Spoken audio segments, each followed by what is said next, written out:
अस्सलाम वालेकुम नाज़रीन, ग़ुफ़रान होम क्रिकेट हाज़िर है। आपको पता है अब मैच शुरू होने वाला है पाकिस्तान वर्सेस इंडिया। तो मैच प्रीव्यू के साथ हाज़िर हैं। अ, कोई इतना इम्पोर्टेंस नहीं है मैच का, क्योंकि अगर पाकिस्तान और इंडिया अगर दोनों एक-एक पॉइंट भी मिल जाते हैं, जैसे कि आपको पता ही है हैवी रेनफॉल की फ़ोरकास्ट है यहाँ पर। और मैच से शुरू होने से बिल्कुल 1 घंटे पहले हैवीएस्ट रेनफॉल जो है वो प्रिडिक्शन है यहाँ पे। उम्मीद है कि मैच होने से पहले ये रेनफॉल जो है वो बन जाएगी, और ग्राउंड स्टाफ ने बहुत अच्छी प्रिपरेशन की हुई है। ये one of the best prepared ground है, जहाँ पर अबाउट 45 टू 60 मिनट्स के अंदर ग्राउंड प्लेबल कंडीशन में ला सकते हैं ये लोग, even after heavy rainfall. Saturday night को भी अच्छी खासी रेन हुई है वहाँ पर शाम से। और यहाँ पर 7 o'clock पे वहाँ पे इवनिंग में प्रिडिक्शन है कि काफ़ी हैवी रेनफॉल होगी। तो मैच इंटरप्ट भी हो सकता है, मैच अबैंडन भी हो सकता है, और शॉर्टर फॉर्मेट का गेम भी हो सकता है। तो उसके लिहाज से जो कंडीशन होगी उसके लिहाज से टीम सेलेक्ट होगी, और इसी के लिहाज से ही उनकी स्ट्रेटजी होगी कितना तेज खेलना है, और पहले बैटिंग करनी है कि बाद में बैटिंग करनी है, वो सारी चीज़ें उस पिच कंडीशन के ऊपर ही डिसाइड होंगी। तो ये जो वेन्यू है ये वही वेन्यू है जहाँ पे ऑस्ट्रेलिया और जिम्बाब्वे का मैच हुआ था, और जिम्बाब्वे ने ये मैच जीत लिया था। ऑस्ट्रेलिया हार गया था। जिम्बाब्वे जो है वो 169 for 2 उन्होंने बनाए थे, 2 ही विकेटें लूज की थी उन्होंने, और ऑस्ट्रेलिया 146 पे आउट हो गया था। तो ये मैच वही वही ग्राउंड है। तो ग्राउंड कंडीशन हम देखते हैं। वेदर कंडीशन मैंने आपको बता दी है कि जो अब इसमें हैवी रेनफॉल है, ओवरकास्ट कंडीशन होंगी जाहिर है ऑब्वियसली। और ये ग्राउंड जो है वो फॉर द फर्स्ट टाइम यहाँ पे फ्लड लाइट में डे एंड नाइट का मैच हो रहा है। इससे पहले यहाँ पे डे एंड नाइट नहीं हुआ। नई यहाँ पे इंस्टॉलेशन हुई हैं फ्लड लाइट्स की, और ये पहली दफ़ा मैच हो रहा है। तो इसलिए प्रिडिक्ट करना बहुत मुश्किल है कि फर्स्ट इनिंग का क्या आइडियल स्कोर है, और सेकंड इनिंग में क्या चीज़ करने के लिए बेहतर स्कोर है। तो वो अभी कुछ नहीं कह सकते। लेकिन जो अभी तक यहाँ मैचेस हुए हैं रिसेंटली, उसमें ये हुआ कि जिम्बाब्वे ने जो मैच खेला था उन्होंने 169 for 2 बनाए थे यहाँ पे, और सेकंड खेलते हुए ऑस्ट्रेलिया 146 पे आउट हो गई। श्रीलंका ने इसी ग्राउंड पे 163 for 6 बनाए हैं आयरलैंड के खिलाफ, और ऑस्ट्रेलिया ने 182 for 6 वर्सेज आयरलैंड। तो ये अब तक का जो है इस ग्राउंड पे स्कोर है इस वर्ल्ड कप का। तो इसके लिहाज से लगता है कि 200 की पिच नहीं है। यहाँ पर जो जिम्बाब्वे ने खेला था मैच अगेंस्ट ऑस्ट्रेलिया, उसमें 169 for 2 में सिर्फ एक छक्का था, और ऑस्ट्रेलिया ने जो जवाब दिया था उसमें जो 146 में आउट हो गए थे, उन्होंने 3 छक्के लगाए। तो इसका मतलब है ज़्यादा सिक्स स्कोरिंग विकेट नहीं है ये। और यहाँ पर जो ग्राउंड है वो एक तरफ से लॉन्ग ऑन पे, या आप क्या स्ट्रेट ड्राइव में एक तरफ से शॉर्ट है और एक तरफ से काफ़ी लंबा है 80 मीटर्स। तो इसलिए सिक्स लगाने का यहाँ पे काफ़ी मुश्किल हो सकती है। अगर कोई ज़्यादा ताकतवर सिक्स नहीं लगाए तो वो बाउंड्री पे आउट होने के चांसेस हैं। तो मेरे ख्याल में तो हमेशा पाकिस्तान की टीम को सोचना चाहिए, हमेशा वो हवा में मार के आउट होते हैं। When you don't have that strength, so go for fours. 2 4 are better than a six. तो कोशिश ये होनी चाहिए कि आपकी विकेट इंटैक्ट रहे, आप ग्राउंड शॉट्स खेलें, आप सिंगल एंड टू से और भी बीच में कोई आप बाउंड्रीज स्कोर करें, उस तरह स्कोर करें, बजाय इसके कि आप हवा के अंदर मार के आप जो आउट हो जाते हैं। आपकी मतलब इतनी ज़्यादा आपकी पावर हिटिंग नहीं है, तो आप why are you going for that. So उसके लिए पाकिस्तान को चाहिए कि थोड़ा सा एहतियात से खेलें और एक स्ट्रेटजी के साथ खेलें। अब अगर हम देखें तो पाकिस्तान और इंडिया के मैच के दरमियान 7-1 का भी तक वर्ल्ड कप के अंदर T20 के अंदर है। 7-1 7 इंडिया ने जीते हैं, एक पाकिस्तान जीता है। लेकिन अगर देखा जाए तो लास्ट 3 मैचेस जो इंडिया ने जीते हैं T20 में, तो उसमें पाकिस्तान काफ़ी क्लोज था। मतलब थ्रू आउट पाकिस्तान की वो थी, और उन्होंने नर्व्स रखे, और उसके बाद वो अनफॉर्चुनेटली जैसे हारिस रऊफ का एक ओवर जो है वो ख़राब हो गया, और एम्पायर्स कॉल उनके फेवर में चली गई, तो वो जीत गए। वरना नेक टू नेक था मैच, थ्रू आउट पाकिस्तान जीत रहा था, और आखिर में वो लूज कर गए। तो इट्स नॉट दैट कि एकदम आप जो सूर्या कुमार कह रहे हैं कि जी अब कोई ऐसा कोई राइवलरी नहीं रही है, बिल्कुल राइवलरी रही है। पाकिस्तान को स्केयर हो गया था दोनों तीनों मैचों में, पाकिस्तान का अपर हैंड था, लेकिन वो अपने एक्सपीरियंस की वजह से ज़्यादा जीत गए, क्योंकि उनके पास ज़्यादा एक्सपीरियंस प्लेयर थे, हमारे पास नए थे।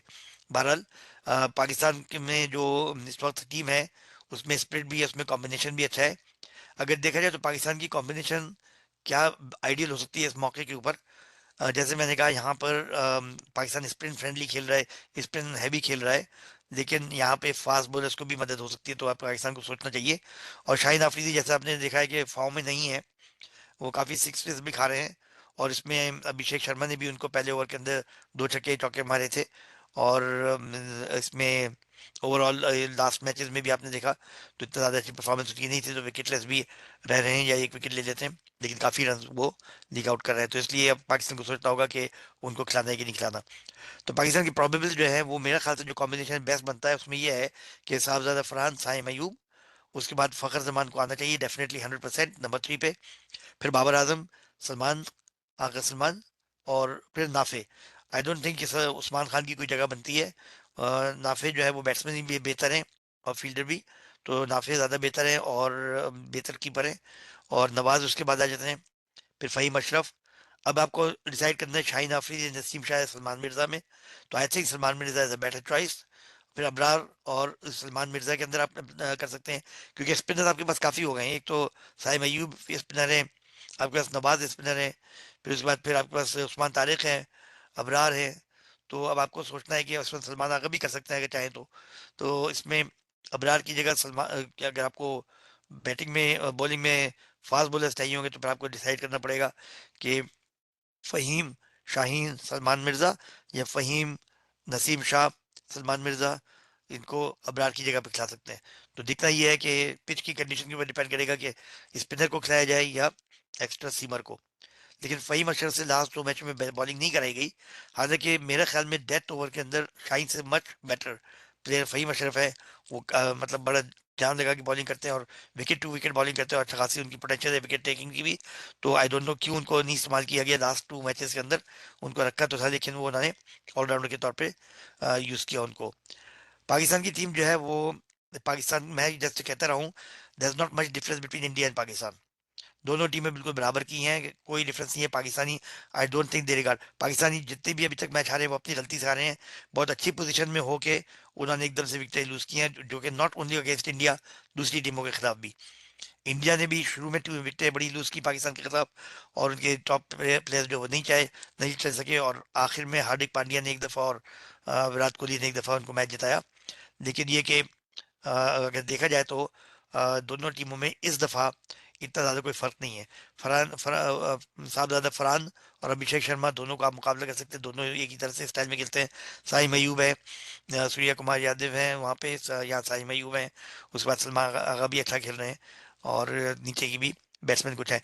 मिडिल ऑर्डर में थोड़ा सा पाकिस्तान का मसला है, लेकिन शादाब के होने की वजह से मैंने इसमें शादाब को नहीं रखा, क्योंकि इतने स्पिनर्स आप नहीं खिला सकते कि आप नवाज को भी खिला दें, शादाब को भी खिला दें, अबरार को भी खिला दें, उस्मान तारिक को भी खिला दें। फिर आपके पास साई मयूब भी है, तो आपको जाहिर है शादाब की जगह पे मेरे ख्याल में फ़खर जमान को लेके आना चाहिए।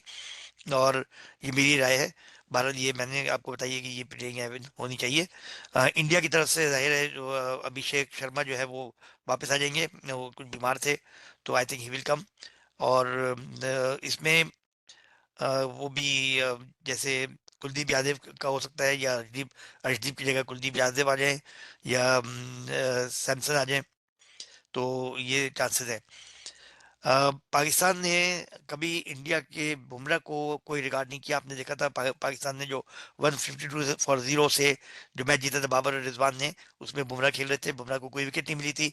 इस तरह साहबजादा फरहान ने, बुमराह को आपने देखा था, उन्होंने 3 छक्के लगाए, और ये पहले बैट्समैन थे जिन्होंने बुमराह को छक्के मारे, उससे पहले उनको कभी 6 नहीं पड़े थे। साहबजादा फरहान जो है वो 3 मैचेस के अंदर अपने इंडिया के खिलाफ, एक में 40 और 2 में उन्होंने 50 बनाई है, और उनका बुमराह के खिलाफ स्ट्राइक रेट 150 है साहबजादा फरहान का। उन्होंने 3 सिक्सेस बनाए जो कि किसी ने पहले नहीं बनाए। तो स्कोर जो है वो साहबजादा फरहान का बहुत अच्छा है बुमराह के अगेंस्ट। इसी तरह जो है वो, अगर देखें, अभिषेक शर्मा जो है उन्होंने, उनका स्ट्राइक रेट जो है 194.5 है। और शाहिद आफरीदी जो है उन्होंने 15 विकेटें ली हैं सिंस 2024 वर्ल्ड कप, और उन्होंने 15 दफ़ा फर्स्ट ओवर के अंदर विकेट ली है, 15 दफ़ा फर्स्ट ओवर में। हार्दिक पांड्या ने कभी भी जो है वो विकेटलेस नहीं रहे पाकिस्तान के खिलाफ अपने लास्ट 8 मैचेस में, और 15 विकेट्स उन्होंने ली हैं एट द रेट ऑफ 14.6। और उनका स्ट्राइक रेट भी अच्छा है 11, यदि हर 11 रन पे वो विकेट लेते हैं। नवाज को 3 रन चाहिए अपने 100 रन मुकम्मल करने के लिए T20I के अंदर। तो ये कुछ स्टैट्स थी थोड़ी बहुत, जो कि हमने देखा कि पाकिस्तान और इंडिया जो है वो नेक टू नेक का वो है मुकाबला। सिर्फ नर्व्स कौन वो रखता है, और अगर मैच अगर पूरा होता है तो फिर पता पता लगेगा, वरना अगर इंटरप्ट होता है तो जाहिर है ऑब्वियसली इसमें एक टीम का एडवांटेज हो जाता है, जिसने मतलब पहले बैटिंग की हो तो उसको थोड़ा सा एडवांटेज हो जाता है, दूसरी वाली जो है वो थोड़ी सी प्रेशर में आ जाती है अगर जाहिर है वो रन रेट के ऊपर चला जाता है फिर। तो अब इसमें देखना ये है कि यहाँ पे जो पिच है वो कैसे बिहेव करेगी, उसके लिहाज से ये लोग अपनी टीम सेलेक्ट करेंगे। पाकिस्तान को जैसे वो लोग कह रहे हैं कि not a rivalry any more, Pakistan is not a walk over. आप अगर देखें तो इंडिया ने ऑल्दो के मैचेस ज्यादा जीते हैं, लेकिन हर दफा पाकिस्तान ने उनको काफी टफ टाइम दिया है। ज्यादातर 90% पाकिस्तान के चांसेस होते हैं जीतने के, आखिर में नर्व्स वो लोग ज्यादा बेहतर रखे तो वो जीत जाते थे। बट ज्यादातर जो है वो अनलकी रहा है पाकिस्तान, वरना वो मैच जीत सकते थे। ऐसा नहीं था कि बिल्कुल ही वन साइडेड इंडिया जीत गया हो।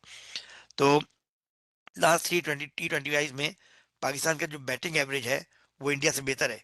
28.26 वर्सेज 18.69 इंडिया का। जो कलेक्टिव बैटिंग एवरेज का मतलब ये कि अगर ओवरऑल देखा जाए तो बैट विकेट जो है 28.26 में पाकिस्तान की, उनकी 18.69 पे।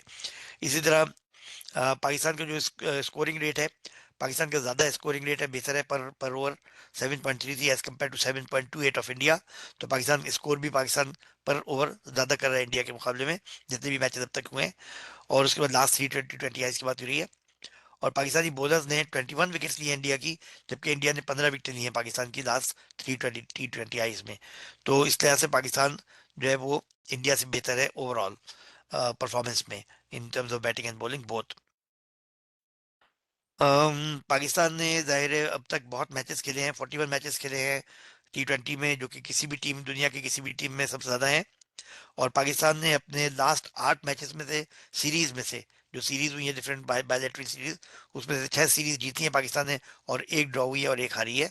तो इस लिहाज से पाकिस्तान का इस वक्त जो है वो ग्राफ अच्छा है in terms of winning the series. Saim Ayub number 1 allrounder है, आपको पता ही है।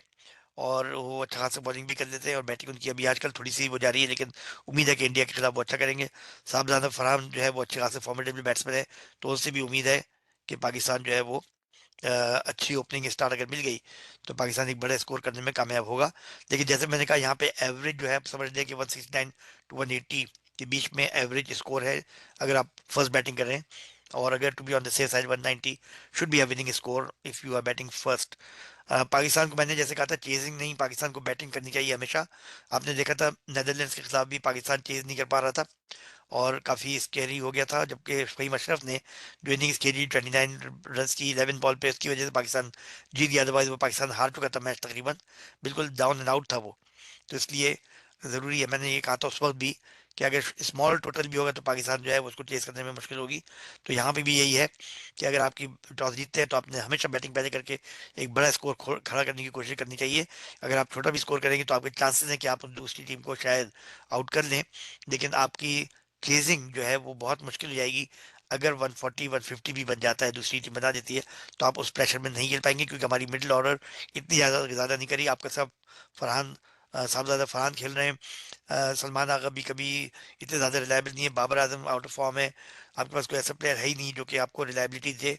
बाबर आजम जो है वो हवा में मारने की शौक, पता नहीं क्यों, उनका सिंगल और डबल का गेम है, वो अपना उसी गेम को उनको जारी रखना चाहिए। मिडिल ओवर्स के अंदर कोई ऐसा चाहिए जो खड़ा हो जाए और सपोर्ट करे, दूसरी तरफ बैट्समैन जो है वो स्कोर करें, और आपका रोल ये है कि आप अपने विकेट को इंटैक्ट रख के मैच को फिनिश करें। तो अब पाकिस्तानी बॉलर्स को, अब बैट्समैन को चाहिए कि ज़्यादातर हवा में शॉट ना खेलें, सिक्स की कोशिश ना करें। Try to concentrate on fours, singles, doubles, कोई बॉल ज़ाया ना करें। ये इनकी स्ट्रेटजी होनी चाहिए, should not miss the balls, और हर बॉल पे स्कोर करें। और बाकी बीच में डेफिनेटली कुछ बाउंड्रीज आएंगी तो उसके ऊपर रिलाई करें। ग्राउंड शॉट खेलने की कोशिश करें इसके अंदर। यहाँ पे हवा में शॉट खेलना रिस्की है, क्योंकि बड़े ग्राउंड है और इसमें कैच होने के चांसेस बहुत ज़्यादा हैं। और फिर जाहिर है बॉल थोड़ी सीम भी करेगी, क्योंकि ओवरकास्ट कंडीशन होंगी, तो मिस क्यू होने के भी चांसेस बहुत ज़्यादा हैं। तो बेहतर ये है कि play safe, score big if you are batting first. And जाहिर है चेजिंग के अंदर पाकिस्तान को मुश्किल होगी, नीचे की बैट्समैन नहीं चल रहे हैं। तो ये एक थोड़ा सा मैंने जायजा लिया था। आपने देखा था पाकिस्तान पाकिस्तान से पहले जो मैचेस हुए हैं उसमें बहुत अपसेट्स भी हुए हैं और बहुत क्लोज मैचेस भी हुए हैं, जिसमें पाकिस्तान वर्सेस नीदरलैंड आपने देखा था, पाकिस्तान हारते हारते जो है वो जीत गया, उसमें भी 147 उनको नहीं बन पा रहे थे पाकिस्तान से। इसी तरह इंडिया और यूएसए के अंदर भी इंडिया जो है वो अगर हम देखें तो उनकी भी जो है मिडिल ऑर्डर जो है इतना नहीं चल रही थी।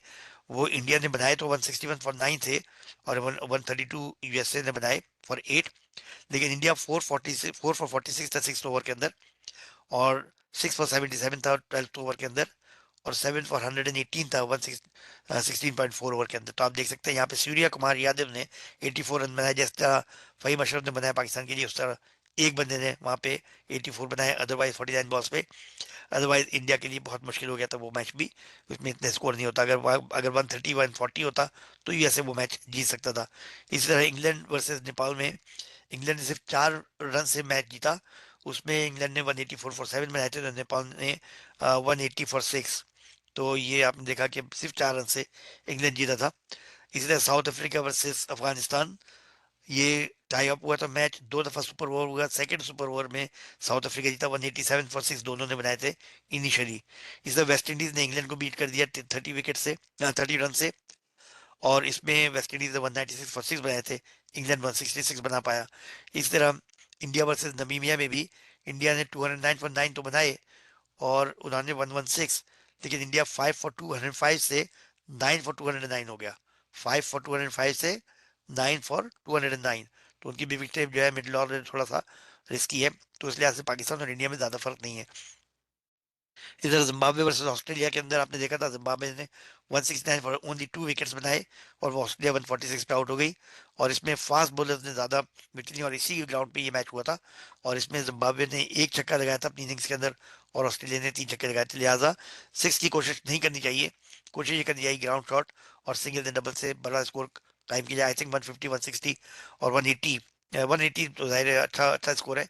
इंडिया की बैटिंग लाइनअप काफी स्ट्रांग है, ईशान किशन अच्छा चल रहे हैं, इसमें काफी अच्छे मुकाबले भी हो सकते हैं। यानी कि अगर आप देखें तो अभिषेक शर्मा जो है, उन्होंने जो है वो शाहिन अफरीदी के पहले ओवर के अंदर काफी रन बनाए।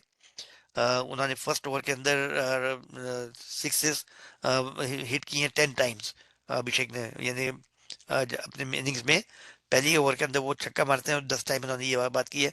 और उन्होंने शाहिन अफरीदी पे 13 बॉल्स पे 24 रन बनाए थे लास्ट मैच में, और 2 चौके और 2 छक्कों की मदद से। और उन्होंने 36 रन बनाए थे, 19 रन, 19 बॉल्स पे 36 रन बनाए थे पाकिस्तान के खिलाफ। साइम अयूब, ईशान किशन जो है वो काफी फॉर्म में है। उनका एवरेज जो है 49.33 एज कम बैक, और उन्होंने जो है वो उसका स्ट्राइक रेट 222 है। लेकिन वो स्पिन के खिलाफ थोड़ा सा स्लो हो जाते हैं। उन्होंने स्कोर किया सिर्फ 85 ऑफ 77 बॉल्स स्पिनर्स के खिलाफ। उसके बाद उनका स्ट्राइक रेट जो है 110 है स्पिनर्स के खिलाफ। और वो फर्स्ट बॉल पे आउट हो गए थे नेदरलैंड के खिलाफ जैसे ही स्पिन शुरू हुई थी। तो फास्ट बॉलर में तो अच्छा खेल रहे थे, जैसे ही स्पिन शुरू हुई फर्स्ट बॉल पे वो आउट हो गए। तो इसका मतलब है वो भी थोड़ा सा साइम अयूब से थोड़ा सा मुकाबला रह सकता है उनका भी। तो इस तरह ये अभिषेक शर्मा जो है वो शाहिद अफरीदी के अगेंस्ट, और फरहान जो है फरहान आगा, सॉरी साहबजादा फरहान बुमराह के अगेंस्ट देखिए जीतने का होगा कि इनका क्या मुकाबला होता है। तो अच्छा कॉन्टेस्ट है, वेल बैलेंस टीम है दोनों। मेरे ख्याल से तो किसी भी टीम ने जिसने नर्व्स पे काबू रखा और अच्छा खेला और कैचेस नहीं छोड़े, और सिंगल्स और डबल्स का कॉम्बिनेशन रखा, डॉट्स नहीं की नहीं ज्यादा, तो वो टीम जीत सकती है। मेरा अपना जो ख्याल है वो ये है कि पाकिस्तान के चांसेस बहुत अच्छे हैं। Pakistan has nothing to lose, they are underdogs. तो उनके पास इतना प्रेशर नहीं है, इंडिया पे ज्यादा प्रेशर है। हैंडशेक होता है कि नहीं होता ये भी देखना है। सूर्या कुमार ने कहा ये हमने एक वो रखा हुआ है सस्पेंस, सरप्राइज, उस वक्त देखेंगे कि हैंडशेक करते हैं कि नहीं करते। मेरे ख्याल में करेंगे, नहीं करेंगे तो फिर और ज्यादा टेंशन आगे की गेमों में होगी। तो लिहाजा बेहतर यही है कि इसको स्पिरिट में, स्पोर्ट्समैन स्पिरिट के तौर पे खेला जाए, तो बेहतर यही है। और जाहिर ग्राउंड पे टेंशन भी होगी दोनों टीमों में, तो हो सकता है कोई बीच में कोई ऐसे नाखुशगवार वाकयात भी हो जाए। तो देखते हैं कैसा मैच होता है। अल्लाह करे ये पूरा मैच हो जाए। बारिश हो जो है वो अच्छा खासा रोल प्ले कर सकती है, लेकिन पिछली दफा भी ये याद है आपको, बारिश की प्रिडिक्शन थी लेकिन पूरा मैच हो गया था। तो इंशाल्लाह कोशिश तो यही है, दुआएं यही है कि पूरा मैच हो जाए। तो ये मेरी प्रिडिक्शन तो ये है कि पाकिस्तान की अच्छे चांसेस हैं जीतने के। और अगर अच्छे कॉम्बिनेशन से खेले तो एक या दो प्लेयर अगर खड़े हो जाते हैं तो मैच जीत जाते हैं। तो जैसे मैंने हमेशा कहा, जैसे सूर्य कुमार और जैसे हमारे फहीम अशरफ ने मैच जिताया, तो इस तरह से सिर्फ एक या दो बैट्समैन की फॉर्म में आने की और 50 से ऊपर स्कोर करने की एट गुड रेट जरूरत है। तो good luck to Pakistan, good luck to India, and I am sure it will be a good match, it will not be a one sided match. और आई होप फुल मैच होता है। तो फिर then I be back after the match with post-match analysis. Thank you very much. I'll see you guys soon. Please subscribe and like Cricket Cricket GA, and you can also comment if you want. Thank you very much.